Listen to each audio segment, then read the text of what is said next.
Greetings everyone, Simon here and welcome back to the 25 Cards of Christmas, counting down this holiday season through the magic of MTG.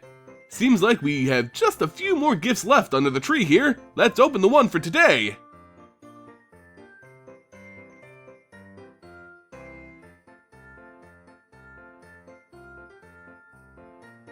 Oh, it's Noyan Dar, Roil Shaper.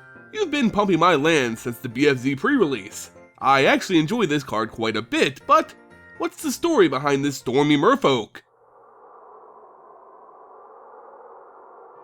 Many years in Zendikar's past, well before the Eldrazi ever broke free of their bonds, the plane was just as dangerous and unpredictable as it is today. While the Eldrazi weren't loose, destroying the world, their influence could still be felt and experienced. The simple presence of the Eldrazi locked beneath the mountain of Akum was enough to cause the soul of Zendikar discomfort. All planes throughout the multiverse have what we would refer to as a soul. It's basically just an energy through which all mana is tied. It has desires, fears, and can experience pain. We've seen Zendikar's soul manifest as the elemental companion of Nissa, called Ashaya, so we understand this soul is actually like a real thing. As a result of this discomfort, the world experienced events known as roils. These roils are geographical anomalies that cause huge layers of earth and rock to fling wildly into the sky, almost attacking like the arm of an octopus, flailing about uncontrollably. To those who lived on Zendikar at this time, life was unpredictable. No one could tell when a roil would strike.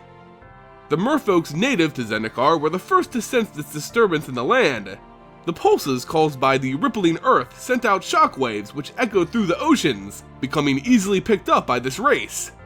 As they studied these events, they discovered a type of blue magic which could help minimize a roil's duration and perhaps temper its destructive force. They called those who practiced this magic law mages. As the title suggests, law mages basically lull the roils to a calmer state. Through chant and simple aura spells, these mages commune with the land and try to bring it down, well, back to Earth. The lull mages provided an important service.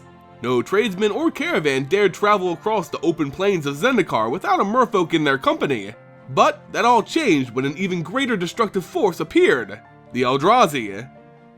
As the colorless monsters rampaged through Zendikar, the roils became somewhat of an afterthought. They still occurred, mind you, but they were like the salt in a really big wound for the denizens of Zendikar. Some of the lull mages, those who survived the massacres happening across the plain, most notably at Seagate, realized that calming the land now didn't really make much sense. A few of the more clever masters saw this issue and turned their craft on its head. What if they could somehow harness the great power of the roils, use it against the Eldrazi? The lull mages began practicing with different techniques, basically doing the direct opposite of what they were trained to do. Rather than calming the land, they riled it up, agitating it further. Soon, they honed these techniques.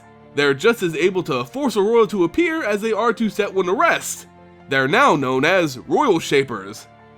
Noyan Dar is one such mage. He's the master and head Roil Shaper of his own academy located in the lifted merfolk city of Coralhelm. There, he trains young, aspiring Roil Shapers.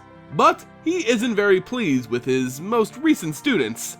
To him, it seems they don't quite grasp the concept of pissing off the land. As they trained, the merfolk was visited by a tall man plated in armor from head to toe. It was Gideon Jura.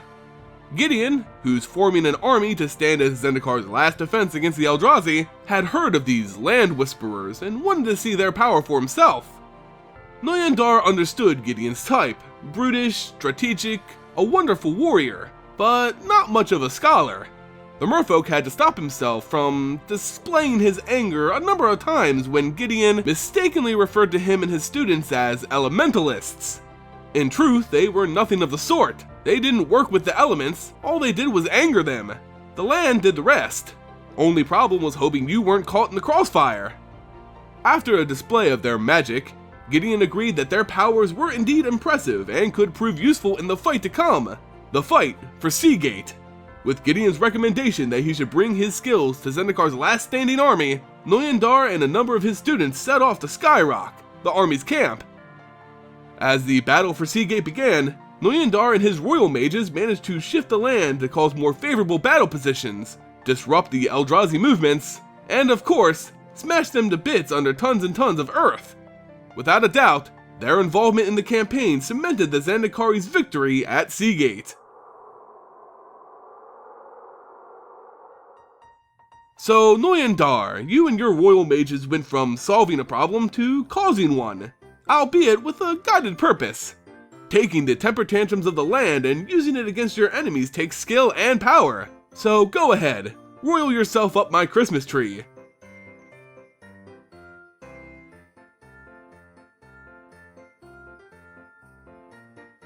Well, that does it for this card of Christmas. Stay tuned for tomorrow where we'll go over a black dragon from Kamigawa. As always, thank you all for watching and I'll see you next time. Hey guys, Simon here, just letting you know if you liked the video, you can support future content by liking it and sharing it with your friends. You can also support this channel by visiting my sponsors over at abugames.com. abugames.com is a leading online store for all things MTG, and without them, this series wouldn't be possible.